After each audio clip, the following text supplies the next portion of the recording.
Before I even start, I just want to let all of you know what an awesome filmmaker Alex is. I've had the chance to work with him for the past 3 years or so, I think it is, with this TASIS internship we have, and honestly his progress is so inspiring. For me, I'm just excited to see where he takes his career with his talent in video. I'm excited to be here, and I'm grateful that I have this opportunity to speak tonight, and I thought I would just basically summarize a little bit of my career since I was at TASIS. So it's basically following this, this journey into the world of photography and video. I'm going to share a recent trip that I did 2 or 3 years ago.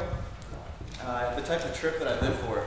It's a trip that ultimately inspires me, and if I could live like that all the time, I probably would. Unfortunately, it's not a sustainable way of living. You'll see in a second what that would be. Then I'm going to rewind all the way back to when I came to TASIS in middle school, and then we're going to fast forward to where I am now. So I'm going to dive in. Whoops, sorry. I'm just going to use this for a second. So this is just an example of a recent trip we did. We drove to Mongolia from Montagnolo, from TASIS. We left from right around the corner, and it was a high school dream. It was a dream that one of my best friends and I had, and we always joked about it. And a few years ago, we made it actually happen.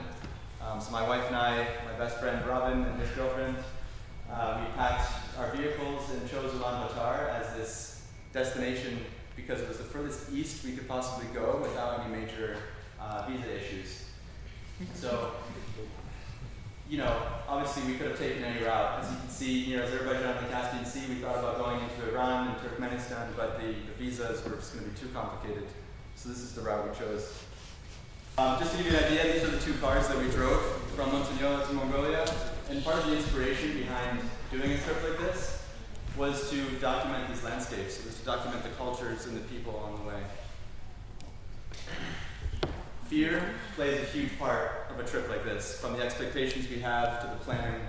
And it's interesting how, from a trip like this, we're constantly warned by people, don't go to this country, don't go to this region of this country.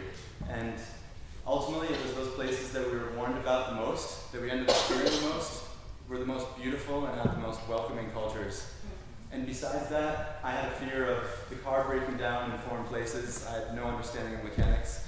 And so every day that we would start our cars, it was just that moment of like, please start, or this is going to be really stressful in the next few days.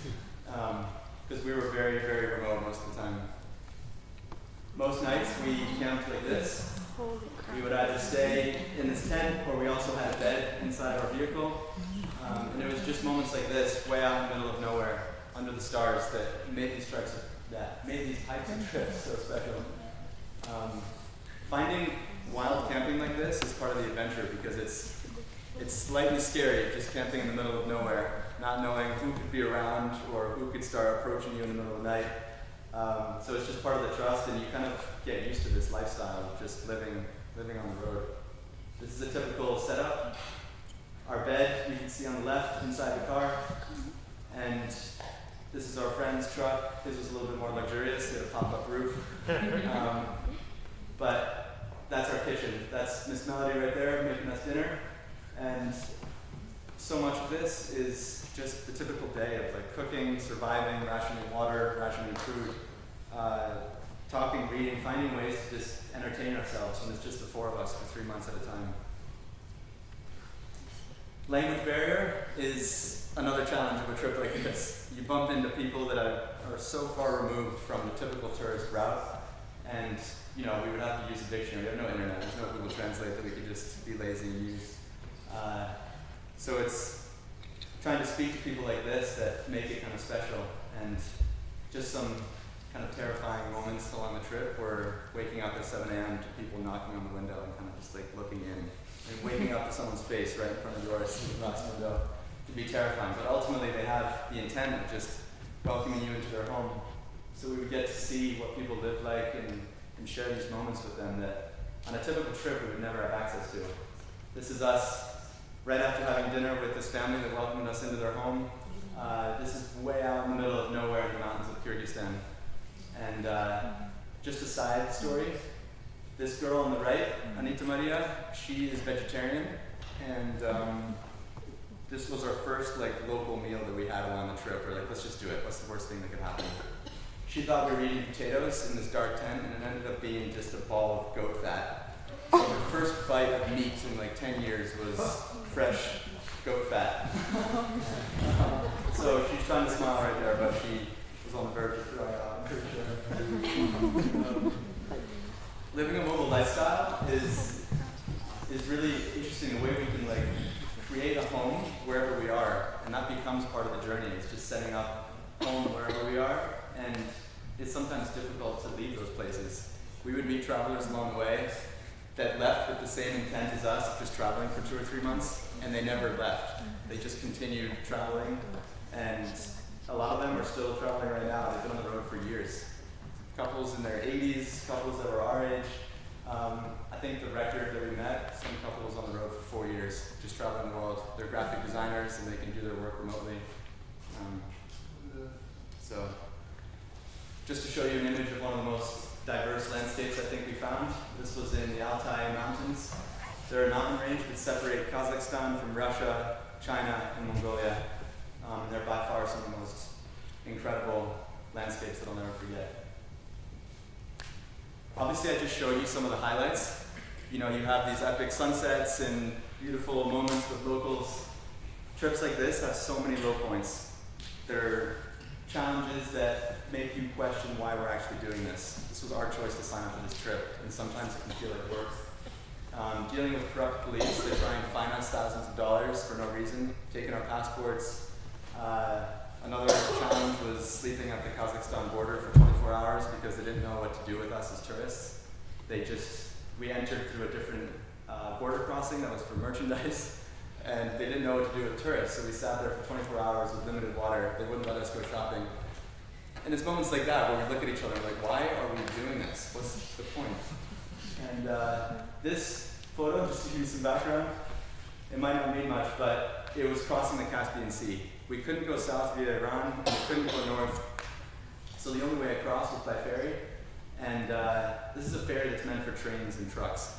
There's no ticket office or a website where we can book online. We just had to call a number and call another number of another person, and it ended up being a phone call that we got saying there's a ferry leaving in 30 minutes. If you can be at the Baku port, we're leaving with or without you. So we managed to hop on board and make it across to Kazakhstan. But ultimately it was reaching locations like this that make all of this worth it. Some of you, if you're from Turkey, you might recognize this. It's called Cappadocia, and it's one of the most famous landscapes in Turkey, I think, and by far one of my favorites that we got to see. Every morning at sunrise, thousands of, or hundreds of hot air balloons take off over this landscape. And we got to camp and park our car right here and wake up to this view. So just to summarize this short trip, which is a type of trip that I live for, I'm just going to show you a brief video that hopefully brings some of these images to life.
mixture of photography and exploration. So I just wanted to rewind to where this chapter in my life began. I'm not going to let this slide stay too long.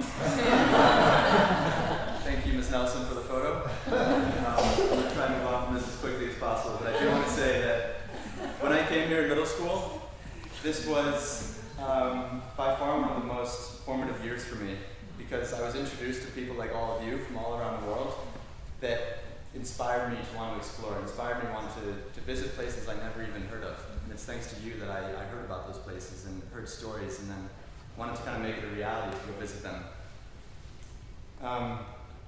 This year, I was introduced, some of you may recognize the guy on the right, that's Mr. Derschmidt. He's kind of a living legend in the photography world here in Uganda. And I was lucky enough to have him as my teacher, and he inspired me to pursue photography. And I later had Miss Nelson as a teacher and Miss Bibioli, who some of you now have as teachers as well. It was that combination of all three of them that really, I think, set me on this path in photography, the world of photography. I want to just share a side story. This first year at TASIS was one of the most eventful years of my life. I had one of the most life-changing injuries. I ended up having a detached retina in my eye. This is just a Google image of an eye, just to give you an idea. The retina is the film that collects all the information and sends it to your brain. I was hit by a tennis ball and also kicked in the head playing soccer. So one of those two events, and I'm kind of glad I don't know which one it was, or else I would think about that day as like the most regretful day of my life or something. But one of those two events caused a detached retina right on the optic nerve, so further down, right at the worst possible spot where all the information is gathered and then sent to the brain. So it took 3 surgeries to fix this, and after the 3 surgeries, I was left 80% blind in my right eye. It's definitely a challenge to live with this, but it's definitely made me stronger, and I've kind of adapted to just living with this injury. I'm sorry for the gory details, but I am going to tell you how the surgery is done. So 15 years ago, the surgery took 3 hours.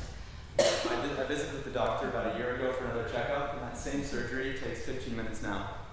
What they actually had to do 15 years ago, I think it was maybe 14 or 15, they actually had to make an incision in my eye, drain the fluid, remove the lens, which we all have, and then put in an artificial lens, fix the retina, so reattach it, and then fill my eye with the silicone oil. And that helps the retina stay where it is. I'm so sorry for the gory details. Some of you might find it entertaining, some of you might be feeling sick right now. The surgery was probably the easy part in this whole process, because the most terrifying part of this was actually coming home from the hospital after missing like 10 or 15 days of school, being stuck on the other side of the Gotthard Pass in Lucerne. I had to come back. And the problem with the silicone oil that was inside my eye is that the pressure changes going through the tunnel would cause my eye to expand. And so the doctors gave me a little warning, and my dad drove me back, and we're going through the tunnel. I think I felt okay. I was, taking painkillers. And then as we approached the center of the tunnel where the pressure was at its worst, it felt like someone was just inflating a balloon inside my head. And it's still one of the most terrifying days of my life, but I'm still here. The eye is still in one piece. It did not explode. So again, I apologize for those gory details. Just to fast forward a few years, I ended up getting offers from the University of St. Andrews in Scotland and King's College in London. Those were my 2 dream schools. All my brothers, I have 3 older brothers, they were artists at the time, and I remember thinking to myself that I was going to, go into business and politics and have a normal, safe career. I ended up missing both of those offers from King's and St. Andrews by 1 or 2 points on the IB, so those dreams were crushed pretty quickly. And I luckily found a spot though at the University of Edinburgh, studying politics. Of course, I needed a job though to survive, and I turned to what I knew best and what I enjoyed most at TASIS, which was photography. So in my mind, I was like, great, I'm gonna get a job photographing landscapes, beautiful nature. First night on the job looked like this. This is a lot of these underground, they call them old dungeons, but I think they're just old, rooms in the city of Edinburgh, which is, like a medieval town. These underground clubs don't have any ventilation but there's a huge thriving music scene there. So I would photograph for these DJs, and the first night on the job, I remember thinking, this is the best. I'm going to do this for the rest of my life. I'm going to be photographing wild crowds. I get to listen to free music and get paid for it. Second night, I was kind of enjoying it, and the third night, I was like, get me out of this club right now. So I ended up doing this for a year, 6 nights a week from midnight to 3 a.m. To make a living. I had to find a job outside of class hours, and it seemed like the most fun. I signed a contract and couldn't bail on it. So ultimately, though, it taught me how to use a camera. It helped me buy new equipment. Realizing it wasn't sustainable, I turned to weddings. I got to photograph some weddings in Mexico, Hawaii, Alaska, all over Europe, and these were fun. They were cool. They didn't look like the shot that you saw before. But when I kept thinking about myself 10 years down the road, I couldn't see myself doing this. So I tried something else. I tried events. This is filming Andrea Bocelli, the opera singer, at an outdoor theater in Tuscany. Even that, though, I enjoyed it, but I still just didn't see that as a career for myself 10 years down the road. What I kept going back to were landscapes, documenting the beauty of nature. And it's kind of at this point when I just kept falling back on taking pictures of nature and enjoying this part of the photography that I realized that I was abandoning this plan of becoming a politician and businessman. And I think I accepted that I was an artist, and I was going to take that challenge. It's not an easy career, but years later now it's working. This is just to give you some background. It's an aerial image over an island in the Philippines. You might see my wife and I in the bottom corner, flying a drone. I wanted to be in locations like this. This is still one of the most terrifying trail run hikes I've ever done in my life, on wet, exposed ridge lines where if you slip, you just slide 1,000 meters off the side of the mountain. But it's being these locations that I feel alive, that I want to document the beauty, both of the landscape and the experience of this athlete. You might be able to see in the bottom right corner. This is Mr. Schiff. Some of you might recognize this photo. The more I traveled, the more I realized how beautiful Lugano was, and I kept going back to this city. There's so much beauty just right at our doorstep, and so I turned my lens to Lugano and the closer region within the Alps. So just doing personal shoots, images like this at sunrise or sunset. With friends, this is actually Mr. Locke. I convinced him to hike up through the fog. He didn't believe me that it would be a nice sunset. It ended up being one of the coolest ones of the year. Still only. Or documenting skiing like this. Or on sunrise hikes. This is Mr. Fraser Smith and Mrs. Fraser Smith. Sunrise hikes like this that were just the dream combination of exploring nature but also documenting it. I realized that these were all just personal projects at the time, and I wanted to find a way to monetize it. So I partnered with a company that would represent my work. It was this company that actually helped me reach brands like Microsoft, LG, Red Bull, Bose, the speaker headphone company, and helped my images end up in ads like this. This is LG advertising their new camera phone.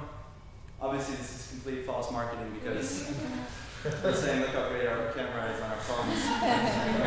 It took a $5,000 setup that I have to take that picture. Keep that between us. I'm not sure how legal it is that I'm actually telling you that.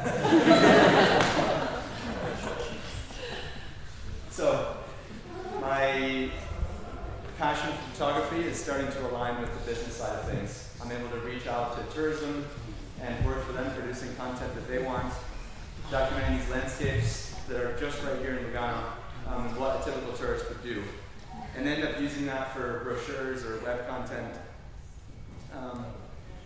So I just wanted to share, this is a brief video.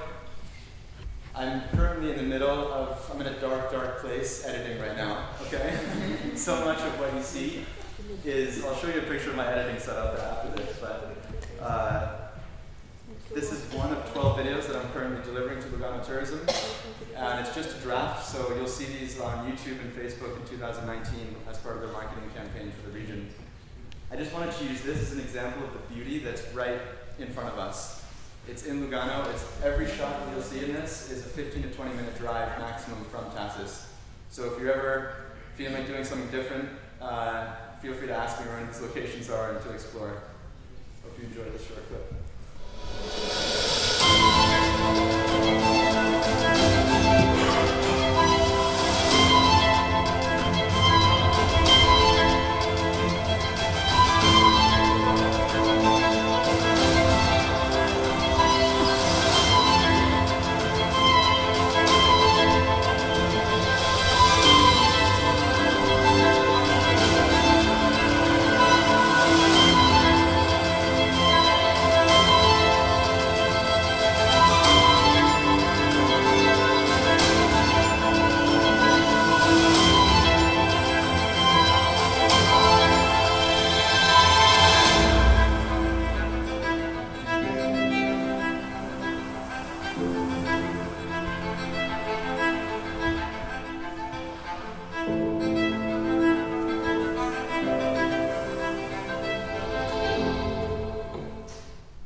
Not everything is that though. 80% of my job is this, and I struggle with it at times, but it's also part of condensing all of those clips into something that people can consume in a minute or whatever time they have online. So I try and break it down. I estimate that about every minute of video you see, or every series of images, is at least 2 to 3 days of sitting in front of this, either editing, looking at new equipment, finding the next drone or next camera, tripod, or whatever it is, testing that equipment, selling that equipment, dealing with emails with clients, and half the time I'm scanning Google Earth to find the next viewpoint.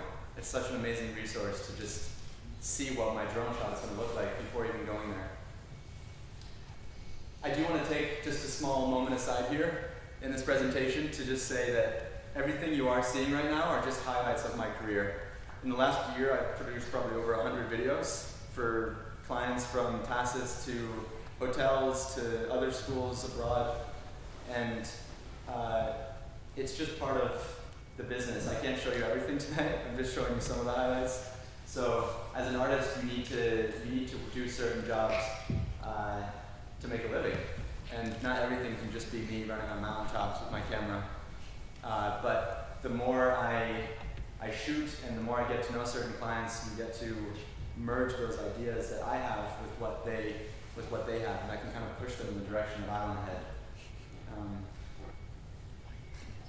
Now, when passion does align with business, it can be really overwhelming at times to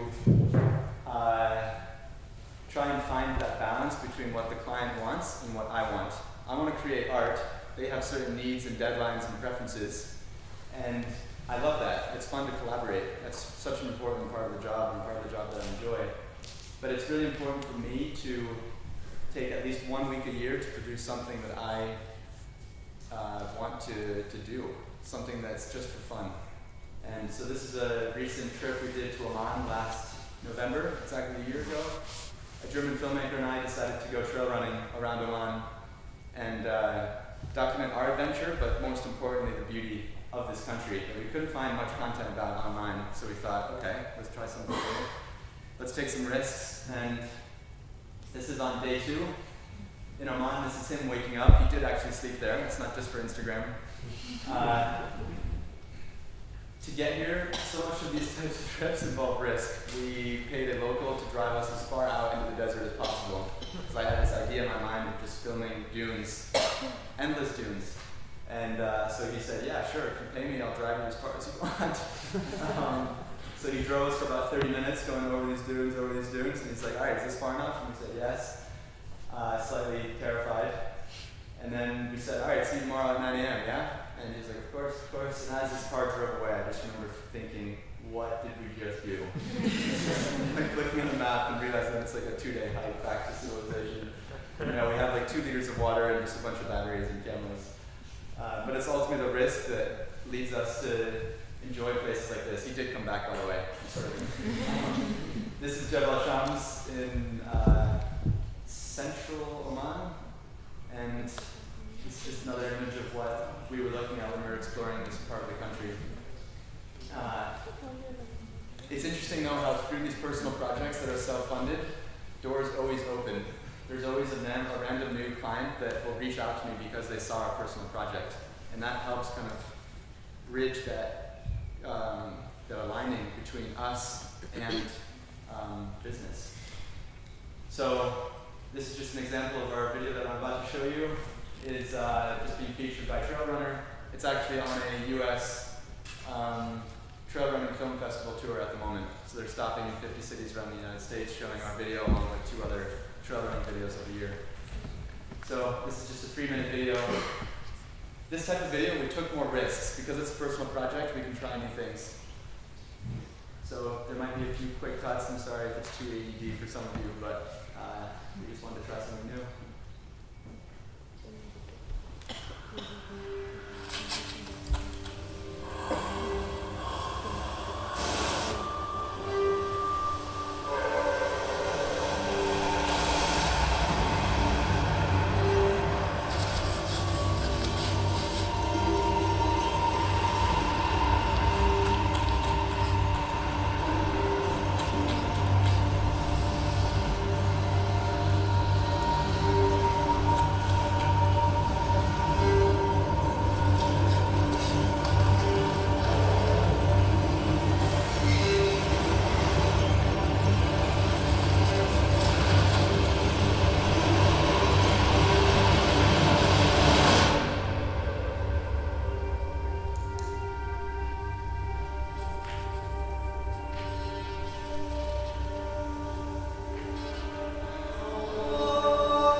Production company, and what we do is produce social media influencer content.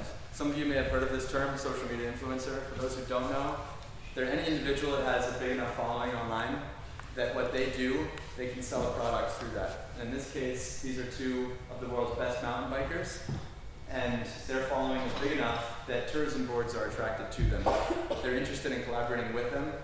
So what we'll do is seek them out, propose a project in Ticino, for example, then talk to the Ticino Tourism Board and say, do you want to work with them? Everybody says yes, we get paid to produce this video.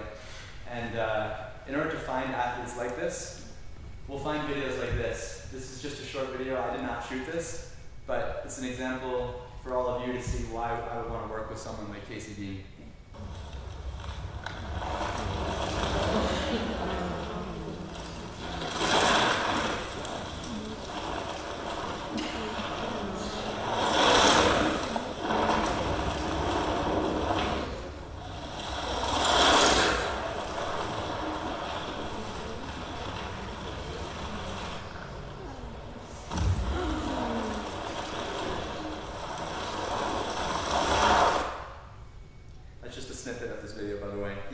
Insane. He's just as insane in real life as he is in the video.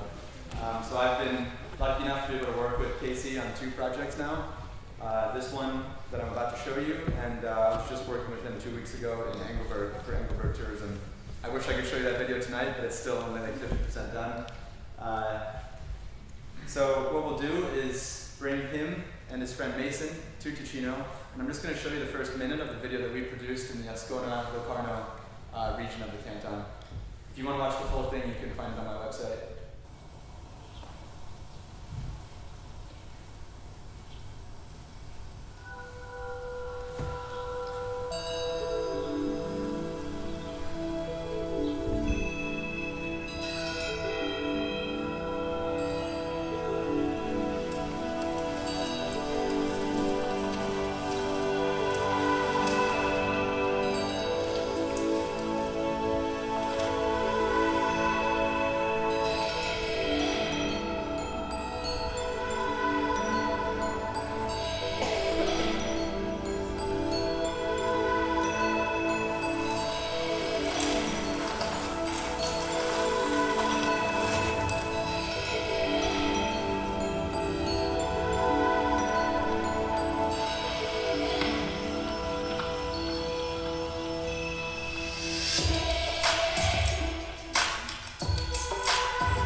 Keep up with the mountain bikers is me sprinting as fast as I can in this kind of setup with about $5,000 or $6,000 in my hand, just repeating to myself, don't trip, don't trip, don't trip. That would be the end of my career, both for physical reasons and for my camera.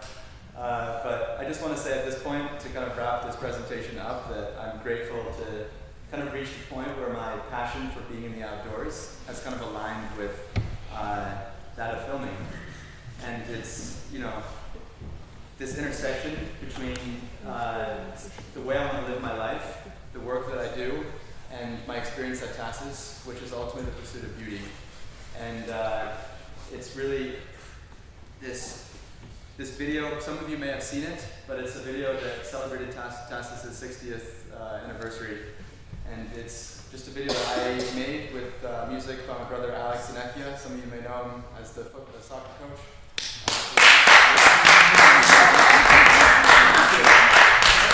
It's an epic soundtrack that my wife and I, Melody, still agree is the coolest soundtrack on any of my videos.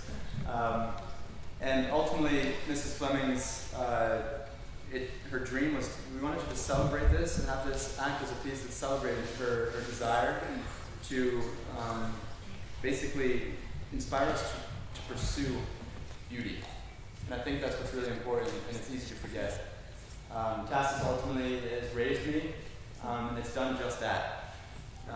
Beauty has become a huge part of my life now, and I hope it can become a small part of yours, whether it's in business or through the arts. So I'm just going to close with this video right now.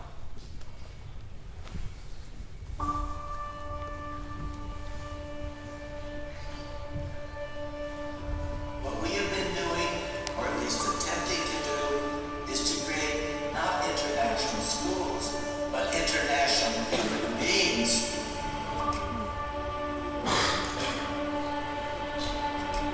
People who have a sense of excitement about life and learning.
questions now, I'm happy to answer. They could be questions about anything, from how we survived a certain trip, or yeah.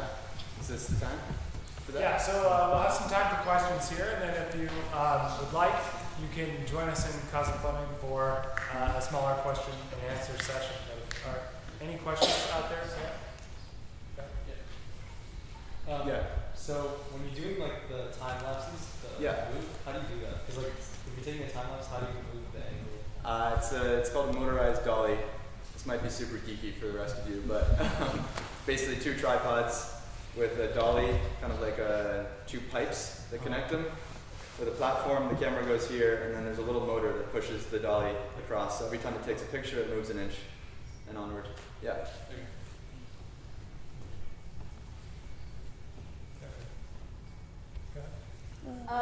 Yeah. How did you go from basically studying political, like business and politics, to just deciding to go for your passion? Honestly, that nightclub photo would probably answer that question. That was probably the big stepping stone. I remember blowing my entire life savings on a $600, and my entire life savings was $600 at the time, on a camera, so it sounded terrible as I said that. Was it really? Yeah, it was a weird transition. It's not like I just did photography though. I did a lot of jobs in between. And like I said earlier, there were a lot of things that I left out of this presentation. I wanted to just focus on these images tonight, but some of you may know that I was the assistant in the Global Service Program a few years ago. I worked in a medical office in Edinburgh. I tried a number of things to help guide me to where I am now. And I still credit a lot of my experiences in the Global Service Program, which is now led by your man, D. Shizzle. That was a huge opportunity as well, because I was kind of bridging. I was interested in the politics and the NGOs that came with that program, but also at the time, Mr. Muller, who some of you might remember, he helped me and gave me the opportunity to make videos about those trips. So to make videos in Nepal and Morocco and India, that was a huge part of my kind of transition period into photography. Hope that answers your question. One more? Yeah. Go ahead. Do you have any regrets? Do I have any regrets? Going right from the soul. That's a good question. That might be from Cousin Fleming. Do I have any regrets? No, honestly, it's easy and probably a cliche to say follow your passion. And I could go back and say I regret everything that wasn't related to what I'm doing now. But that would be a lie, because everything I did, even if it wasn't related to my passion, led me to where I am now. In terms of regrets though, I mean, yeah, there are certain jobs I regret doing. I think some of them were just purely financial, and I just stopped working for that client because, sure, I might have paid a bill, but it didn't do anything for me or for the art. Yeah, if I think of anything else, I'll let you know in Cousin Fleming. Instead of going right. Let's have one more round of applause for Milo.